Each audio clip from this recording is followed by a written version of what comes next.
So welcome to the second day of Content India 2023. The second session is cross-border co-productions. Moderating the session will be Ganesh Kaushik, who is a content strategist and transformation advisor. Ganesh has been in the media and entertainment industry for over 40 years now and is currently associated with the India Blockchain Alliance. Panelists are Raj Kapoor, who is the founder of the India Blockchain Alliance, which is the largest Indian emerging technology think tank. We have Loris Curci, all the way from Italy. He's a producer and writer known for Girl Next, Welcome to Acapulco, and Trapped. We have Ashish Singh, a content producer with more than 25 years of experience in the media and entertainment business. We also have Nitin Ahuja, who is CEO of the Producers Guild of India. He's just slightly delayed, is on his way, so he will join us as soon as he's here. But we'll start with the session. So we're going to be talking about cross-border co-production. You know, there are a lot of Indian films that happened with cross-border co-production. Ashish, correct me if I'm wrong. Lunchbox was co-production with multiple countries, which is again a very successful film. So here, what we thought is we will talk about technology, and we will also talk about the opportunities in co-production and the funding opportunities in co-production, which we will come to aware and see how we can utilize that. My first question will be to Raj. You know, like, how do you think these emerging technology will help co-production in terms of transparency and all those things? Well, when you talk about technology and you talk about... It's on? Guys, you can hear me? Yeah. All right. All right, when you talk about transparency, a very unique subject because nothing is transparent today. Well, blockchain tries to bring in that aspect. That's the first bit of the transparency because blockchain, the fundamentals of blockchain are trust, traceability, trackability, and of course, everything on the chain is immutable, so non-manipulative. That is one of the clear reasons why we use blockchain in this. That's not the only one, though. People talk about a lot of AI in it also. And AI has no audit. So bringing in transparency, when we write about blockchain runs on smart contracts. We are all smart, but contracts become smarter. Smart contracts are what? In the blockchain space, they are self-executing contracts which require no middlemen, which again brings in another layer of transparency because now you don't depend on any third party to do any validation or anything else, and you just can keep on going on executing once we have everything in place. If both of us agree on something, we put it on a smart contract, and then we don't have to look at it again. It's something like a marriage certificate. We don't never check our marriage certificate every day to check whether we are married. I don't. In fact, the day you do, that's the day there's a problem, right? So blockchain, by its own nature, and the platform that it is called the single source of truth. Truth again because it's immutable. Today all data which we have right now can be managed, manipulated, deleted, changed, edited, etc. With blockchain, that removes this particular barrier. So when we talk about cross-border, there are a lot of players inside the system. Blockchain brings that layer of trust. I always say, whether it's cross-border or otherwise, there is a model which is called the FITS model, F-I-T-S, which I'm going to just talk about. That's sort of underline what we are trying to say here, whether it's cross-border or otherwise. But cross-border even more so because we don't know people across the borders. Sometimes we've never met them. In fact, I met somebody outside right now, which I've been speaking for the last 3 years, but met him for the first time in real life here. That's so. So F is wherever you think there's an incidence of fraud that could happen, that's F. Wherever there is a lot of information to be shared or validated, that's I. Wherever there is a trust factor, or there are too many players or many intermediaries in between, we have T. And S is the security. Now, if our business or any of our processes tick any of these boxes, which they would do, F-I-T-S. If it's a FITS model, we need the transparency there. And we need blockchain. So blockchain is the FITS model, which actually makes things more transparent, more trustworthy, and therefore it's one single source of truth, which anybody from across the borders can say, well, I can validate. So Ganesh, the trust and traceability factor becomes the most important factor here. In this case, blockchain is the technology, not necessarily the others right now. And also, especially when some co-production is happening, so most of the time, both the production houses may not know each other so well. So that is when the trust will come and the technology will help. In terms of co-production, you know, what is your experience in doing co-production with multiple countries? Could be from India, need not be from India. Well, as a European filmmaker, it's most of the films that we make in Europe are co-produced.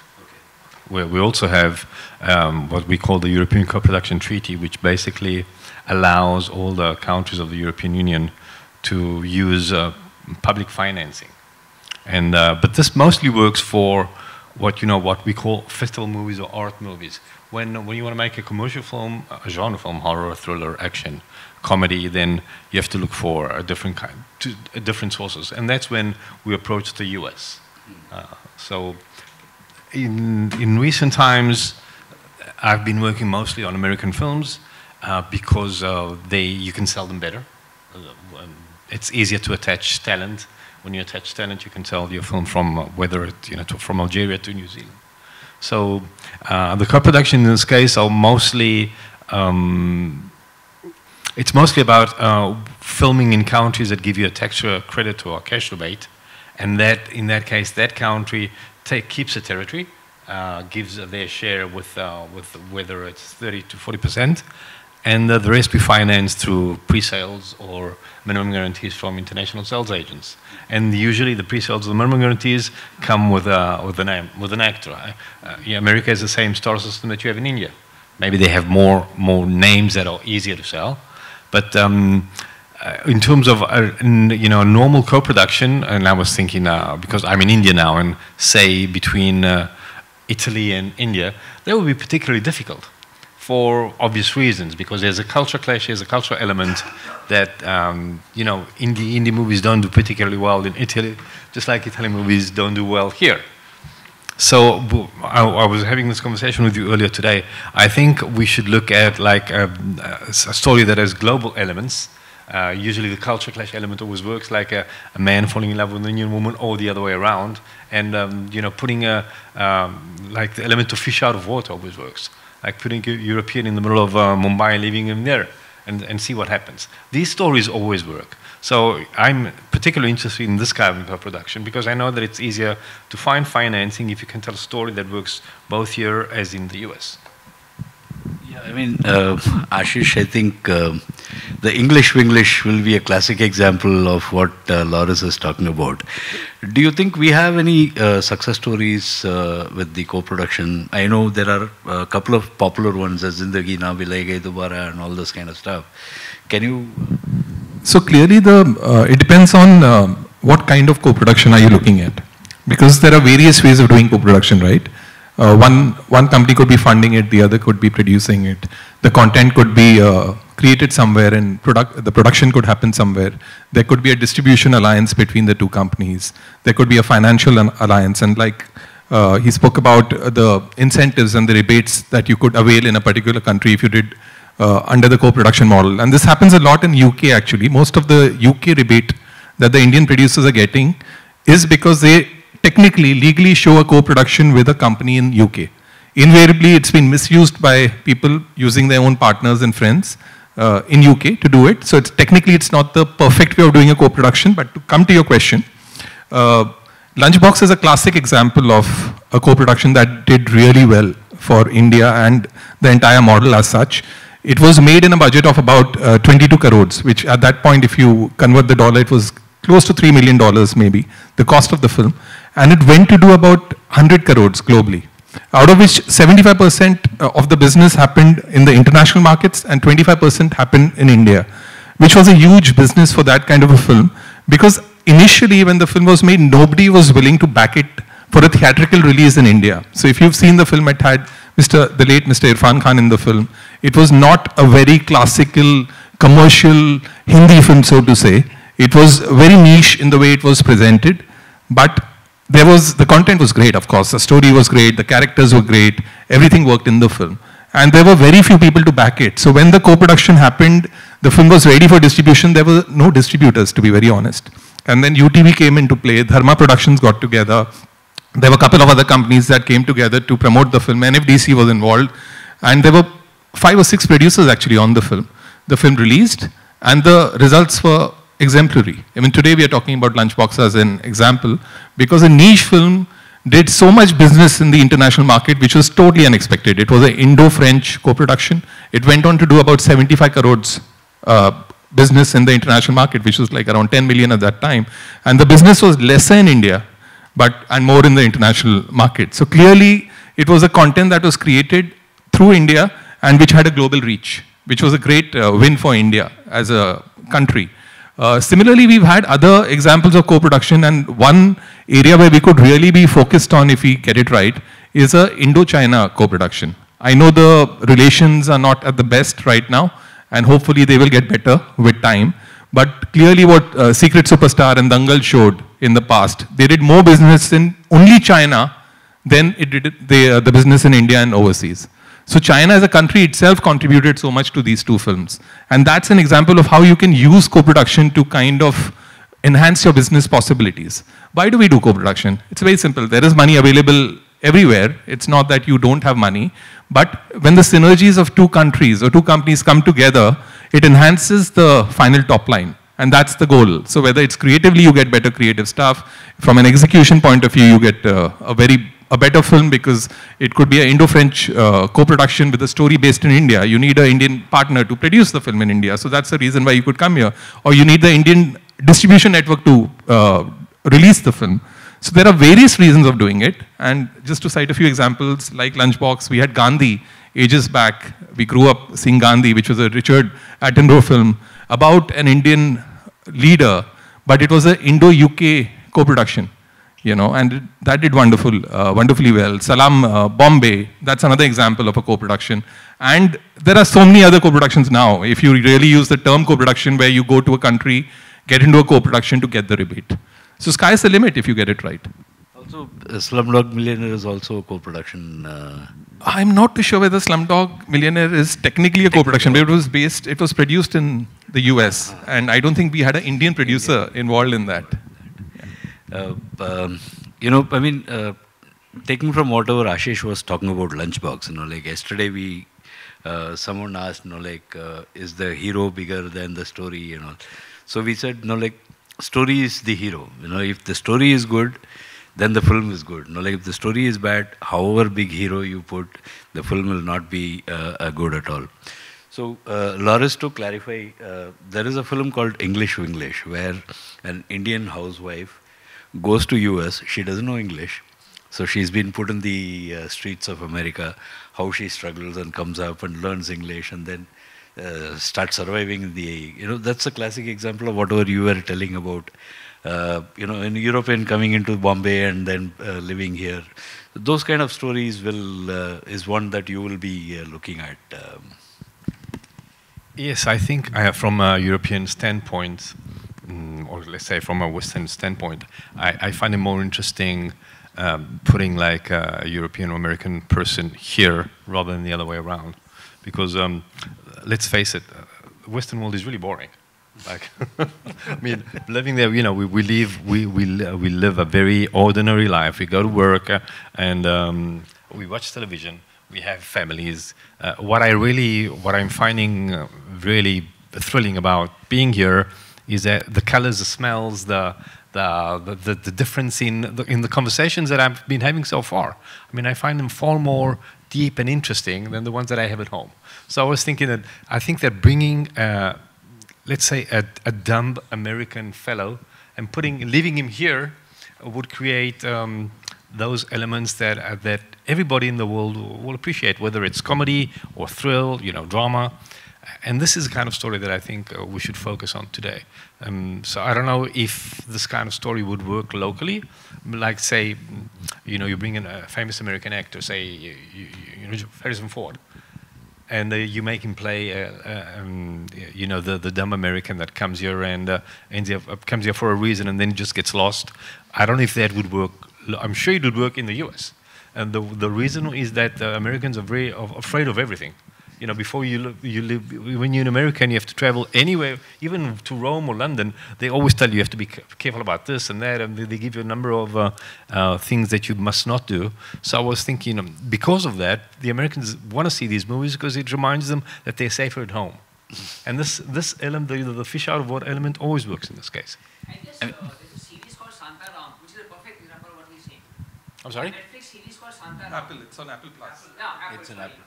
in which a European contact came to India and he stayed in Dharavi and he made all these adventures. I haven't watched that. No, no.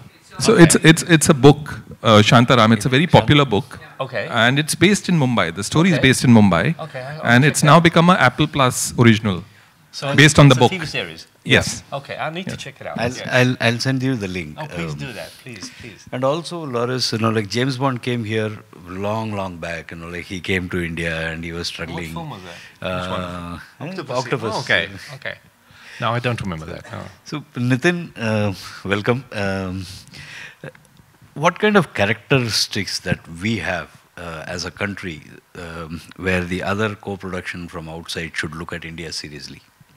Thanks, Ganesh, and many apologies for being late. Lately, I've realized that the kind of margin you keep as a safety margin invariably ends up being the time you're delayed by. So sorry for that. I think India is a hugely unique country in many, many ways as a film market. And I'm speaking more from a commercial, mainstream cinema point of view. So, we have a very unique, characteristic idiom, grammar of filmmaking, which is very, very different from a European sensibility or a Hollywood American sensibility. Which is why I think it's very difficult to see, common areas where you can have a genuine creative collaboration of the kind you would see probably between a UK or Australia, USA or a Canada. Not only because of language, because of the very different styles of filmmaking we have. So you mentioned Slumdog Millionaire. Now that is a Westerner's viewpoint of India, as is Lion, which is very different from the way we perceive ourselves. And I'm sure it's the other way around too. We also tend to caricaturize the Western stereotypes, etc. So it's difficult to see, massive co-production purely from a creative point of view. But, as Ashish mentioned, there are a lot of transactional, practical collaborations that can happen. So say you are shooting a film extensively in Australia or US, you could conceivably have a local producer there, though we typically get by, by hiring good line producers. Money is always welcome, so, you can have a financial co-producer. So I think those are the kind of areas of co-production that at least the commercial filmmakers would be looking at. Ashish, with the kind of streaming platforms that are getting popular day by day, do you think there is a scenario that happens where the co-production happens much more? Because it's not restricted to any one country, right? Yeah, absolutely. So streaming has changed a lot of things, actually. Purely the entire old school co-production model has in a way changed. Because what is Netflix doing, or what is Amazon Prime doing, or what is Disney Plus doing? Basically, they are co-producing content in a country. Now, Disney, if you perceive Netflix as an American company based in the US, and if they're creating a Spanish show, Casa de la Papel, which we know as Money Heist, in a way, they are funding that show, right? And that show is being created by them. And because of subtitling and dubbing, which has become like the new form of watching content from our point of view, and everybody around the world, the content is traveling all over the world. So streaming has kind of changed the entire dynamics of co-production in a very different way. Because technically, if you see it, it's a co-production. They have funded a Spanish company to create a Spanish content, which has then been dubbed and subtitled in various languages, and probably has ended up becoming the biggest show in a lot of countries, like even in a country like India. So to answer your question, actually, streaming has created a great potential for you to kind of get into alliances with countries. It also has given us an opportunity to create content in different languages. I mean, why should we restrict ourselves to just Hindi content or just regional content? Things are changing, the landscape is changing within India also. What we've been calling the pan-India film, so to say, Tamil and Telugu is being watched in the north. Similarly, the same thing applies for international content. You can actually collaborate with a Korean company. In fact, recently it's happened, and that's a great sign that earlier the Indian companies used to buy the remake rights of Korean films. and a lot of the international films. But recently, a Korean company has bought the remake rights of Drishyam 2. And that's going to be made in Korea as a Korean film. It's a co-production. It's content that was created in India and the remake is happening now. You know, so the lines are blurring clearly. There's no question about it. Earlier, it used to be quite unique for us to watch, say, a Spanish film, say about 15 years back or 10 years back. But now you can just go on a platform and just search for Korean films, Spanish films, and you can see the world. You know, and also that what streaming has done is it's changed our way of looking at content. Because we were used to watching content only in a certain format, 2.5 hours film, with songs, with dance, with a lot of what we call our commercial masala. But after seeing the international content, and the characters have become more important. The narrative has become more important. It's become more real. Things have become more authentic. And slowly, as the generation changes, they'll be used to that. So that is the impact of streaming. In fact, I mean, when you talked about Korean language, I don't know how many of us know here that there are lots of similarities between Tamil language and Korean language. There are at least, like more than 1,000 words which are common between Korean and Tamil. So probably that could be one of the reasons where K-pop is very popular in Tamil Nadu. So Ashish, like how do you think that we can make India as a hub for co-production? I'm sorry, Nitin. No, I think not just co-production, even for a location for foreign productions to be shooting here. I think India has a lot to offer. Number one, you're buying into 100 years of filmmaking tradition, the largest filmmaker in the world. So obviously we have a plethora of talent, equipment, etc., etc. And as a country, we are so beautiful. From beaches to mountains to pretty much any landscape you can think of, we have it all. And on top of it, we have made a pretty decent start as far as financial incentives go. So last year, the central government introduced an incentive which is specifically targeting foreign productions shooting in India or co-productions. And you can also combine it with state level incentives. So I think at last count, 19 Indian states offer you incentive. Unfortunately, our home state, Maharashtra, doesn't, but Madhya Pradesh, Gujarat, UP, etc., they all offer incentives. So someone shooting here can, conceivably take, say, for example, a UP incentive as well as a national incentive. And they are probably not very attractive from a Mission Impossible point of view, but from a medium level, small budget film, it's not a bad figure, like $500,000 incentive you can get. But I think more than that, the talent, cheaper equipment relatively, and a filmmaking culture most importantly, especially in a place like Bombay or Hyderabad or Chennai, I think it's great for a foreign filmmaker or a co-producer to be looking at. Loris, I mean, do you think that country-to-country collaboration should be there, or a production company-to-production company collaboration should be there? We were having this conversation before I would stay away from public funds because they come with too many strings attached. So, and it takes much longer. So what is easier, again, of course, you have to make commercial movies because whoever invests in a film, this kind of investment, wants to see his money back. So we'd have to look at a commercial film, as the gentleman next to me was saying before. India is indeed an incredible place, and the production value is just spectacular over here. The thing is that you have to, when you come here, you can only tell a story that is somehow Indian. You cannot sell India for anything else. So you have to come here saying that you are going to India. And that's this, while as when you film in countries, I did a film in Cyprus last year, and the film was set in Los Angeles. I mean, the story was happening in Los Angeles. We did it in Cyprus because we got 45% back, which is incredible. It's fantastic. So we'd have to think about something that is obviously local, and regardless of what kind of incentives we get here, we'll have to think of just making a movie that appeals everywhere.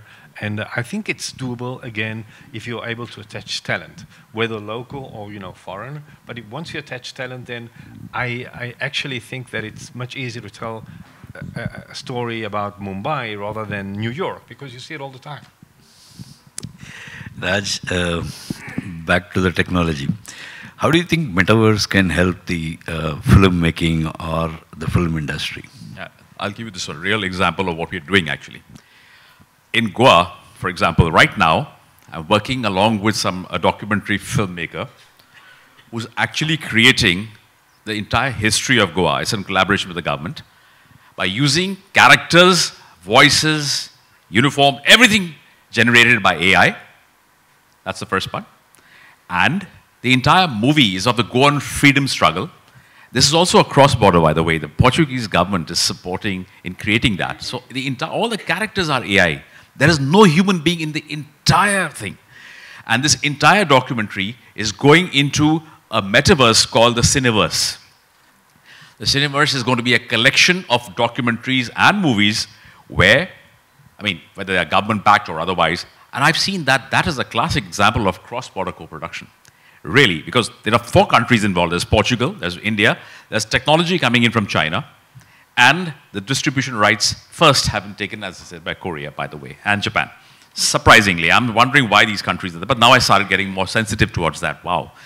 Last one. The second one, what we are doing right now, is there's this gentleman from the US. He had a series of podcasts, some 300, 400 podcasts. Using AI, we are converting them again without human intervention into a series of small video clips, 10, 15 minutes each, that's all. And the entire lot is again being put onto the Cineverse. Besides that, these are 2 examples which are happening right now. These are just the beginning of the big transformation happening there. Another thing what we are doing is creating a very large movie chain, or you can call it a media chain or whatever. You can name it whatever. The nomenclature has not yet come.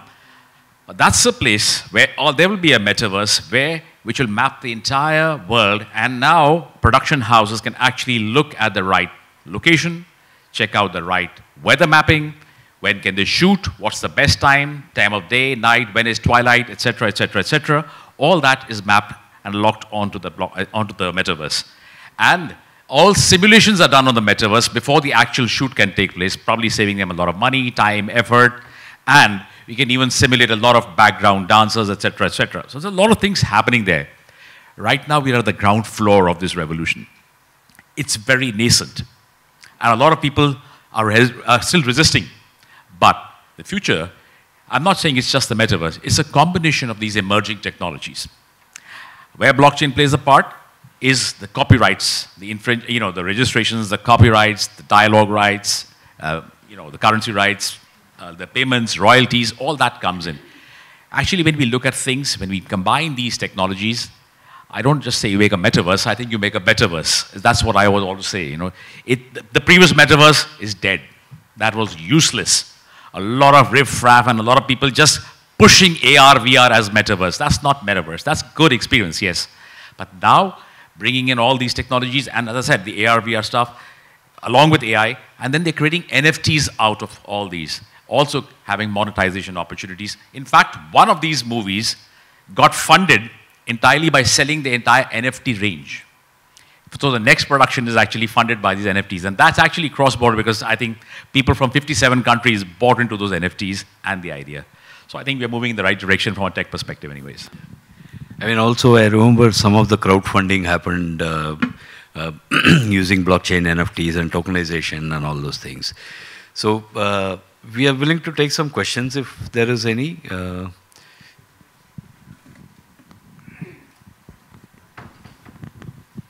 Hi, my name is Imtiaz Barolia. I run a content development company and a production house in Bombay. We've got 2 live international co-productions. One is a film called Rodent, which is being co-produced with a writer, producer, director from America, North America, New York, and my company. In terms of, co-production, both the companies had to come up with their own equity because I don't think America and India have a co-production treaty as of now. And both the countries are driven more by the box office than soft funding. That's not been as much of a challenge, though it took us 4 years to raise funding for it in India. The bigger film, at the scale of, I dare say, a Slumdog, for example, which is an Indo-Polish-British co-production. We have the Polish Film Commission on board. We have the British Film Institute on board. We've got interest from film commissions of Romania and Georgia. All our soft funding is in place. We also have our equity funding in place. Ironically, the only country from where we can't raise equity is India. The truth is, after having worked on this project for 10 bloody years, going on the floor next year after 10 years of hard work, is not one production house worth its salt wants to put money in any international co-productions. The excuse being, let me quote unquote, picture Hindi mein nahi hai. Huge resistance. It is a fantasy and a fallacy to think that Indian producers and studios are going to back non-Hindi language films beyond a certain budget. You got actors like Dev Patel, Emma Thompson showing interest in this script. I need to finish this very quick, very important. I will quickly. Yeah. The point I'm trying to make is, no, I need them to answer it now because offline baat nahi ho payegi fir. 1 minute, please. I'll just finish it. Long story short is that we need to create an ecosystem in India. The government of India is taking some steps in that direction. I've heard about that. But we need to have more of a collective vision from the film industry in India, not necessarily only Bombay. We're not just talking Bollywood, to be more receptive and aware about how co-productions work and that they can monetize the films globally, provided they open their purses also in co-production. So you need to have joint funding in co-production. So you have European funding, British funding, American funding, and no Indian funding. You know, it becomes a bit of a challenge. I'm just saying, I've got mine on board by raising funding from Singapore. Thank you. Before I let Nitin answer your question, yeah. A picture Hindi mein nahi hai, to go to South, na? Sorry, no, the film is in English. I'm just saying, right? Set in World War II. Hindi mein nahi hai bola aapne, so go to South. Hindi mein nahi hai, so there are a lot of producers in South who is willing to produce. It's an English language film. He said Hindi mein nahi hai. Yeah, I mean, I get the humor. I'm just saying it's a challenge for producers trying to make English films or international films of India because most studios and production houses are not open to putting money into an international co-production. Speak to Loris. And Laurie, I actually have the rights to a book which is exactly the same story you're talking about, A Lost American in India. It's a great idea. See, it's a book all published I by can say Penguin. Is, not really an answer, but I think all I can say is that struggling to raise finance is not a situation unique to co-producers of international films. It is, I think, pretty much what everyone in the city goes through, unless you're in the big league. And, you know, I don't think a lot of producers sitting on piles of money that they can, you know, have a vision to invest in. So I think it's pretty much each one's personal call, what makes sense for them. You know, so like you hear a similar argument that why don't you make the so-called art film? Why are you, you know, doing the star-driven film? So I think it's a free country and it's, every producer can take a commercial call on his own. No, I would disagree with that. I think I missed the point. Maybe I didn't communicate correctly. There is a resistance in particular from the big studios here, okay, and from the producers who can, towards getting into co-productions, international. Just saying, we can have this discussion off. Actually, there's one more reason for this. If I can just add to your point, Nitin. The biggest challenge for an Indian studio is that when you're making a film in English, they cannot sell it to Netflix in India. You know that, right? I agree. So, have that discussion, you and me. Yeah, so that is where the challenge is. Yeah. How do they monetize it? So while they're funding it, they will obviously, everybody wants to be secure. They'll open an escrow account. They want all the revenue, will want all the revenues to come in that. That is your biggest challenge. And secondly, there's always the first mover advantage, right? The day you prove this model, there'll be 10 people chasing you. You know that. That's the way it works, you know. We met that challenge by getting a North American sales agent on board. But honestly, finally, it'll boil down to the content and how much that studio is believing in it. And I'm not saying you're doing anything wrong, so don't get me, you know. There will be challenges, especially for a new filmmaker. And that's like Nitin mentioned, across the board. You could be fighting for an art film, which actually could eventually end up winning the national award. But because nobody's seen it, nobody's going to back it. You know, and that's the challenge you're facing. But all the best, and I'm sure you'll do well because you have the passion and the drive to do it. And people like you only can come up and put us on the map. I appreciate that. Need your good wishes. But I'm going to keep soldiering on to make sure that we make this into a movement and break the resistance over here. You know, so one will do that, hopefully, very soon. Yes, sir, you wanted to... Yeah, thank you. My question is to Ashish sir and Nitin sir. So, is it true that studios and producers are in India, in Mumbai, get repelled by this talk of blockchain, NFT launch, smart contracts? Because you are perceived as... Can you repeat it, please?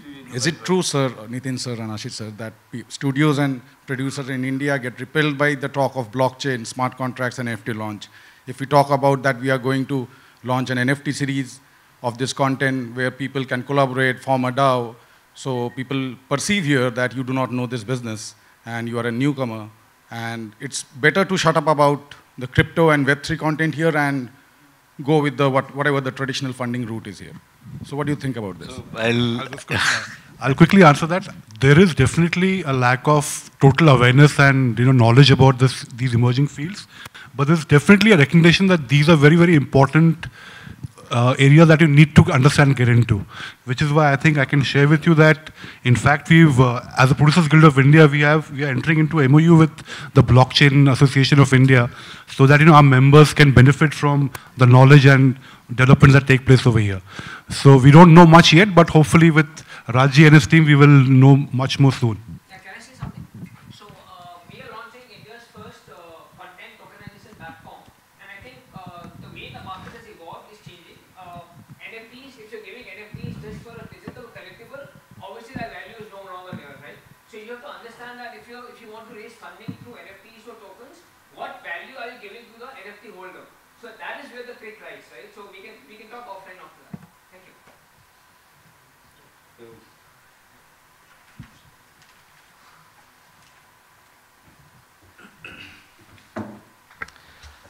Thank you for that session. I'll just call on stage I.K. Scholl, who's one of the executive directors at Nürnberg Messe, Germany, to hand over the mementos to all the panelists.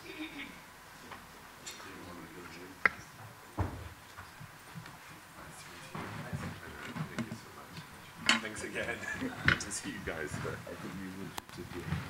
Thank you. It's a pleasure. So let's start. Das Mal Dankeschön. Thank you in Germany.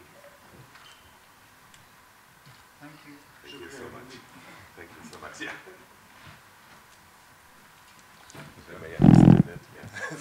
Maybe take a picture as well. Yes, okay. Yeah.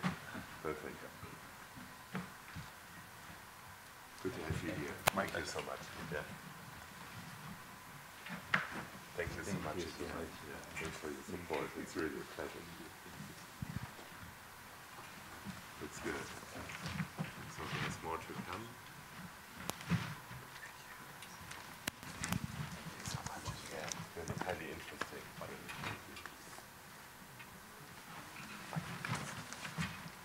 So, last but not least, thank you. Also, thank you so much. Yeah. Thank you. That's good. Thank you. Thank you. So we take a group picture all together? Yeah. Okay, everyone, look here.